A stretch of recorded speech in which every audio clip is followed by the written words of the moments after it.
సమయానికి మారడం అవసరమని నేను ఋతువు నుండి నేర్చుకున్నాను.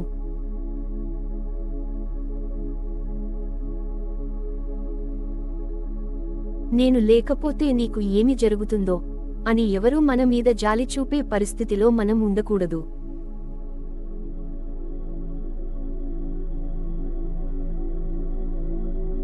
ప్రపంచాన్ని కాకుండా తనను తాను మార్చుకోవడం ప్రారంభించినప్పుడు మనిషి విజయవంతమవుతాడు.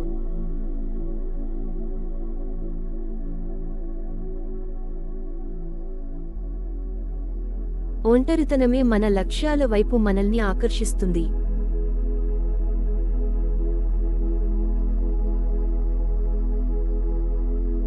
అహంకారం చూపించే వారికి హెచ్చరిక.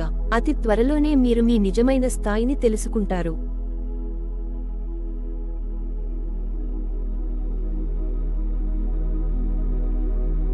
జీవితం అనేది మంచు గడ్డలాంటిది. ఉన్నప్పుడే ఆనందించండి, లేకపోతే అది కరిగిపోతుంది.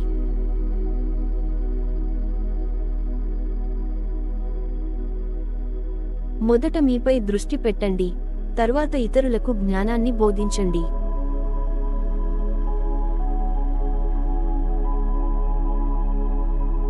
చేతితో కొడితే వచ్చే నొప్పి టెంపరరీ, సక్సెస్తో కొడితే వచ్చే నొప్పి పర్మనెంట్.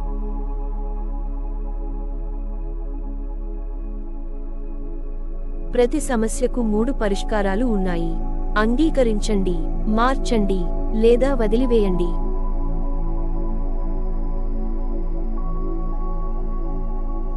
చదువుతున్నప్పుడు రాత్రులు చిన్నవిగా అనిపిస్తే విజయం యొక్క అభిరుచి తలపై ఉందని అర్థం చేసుకోండి.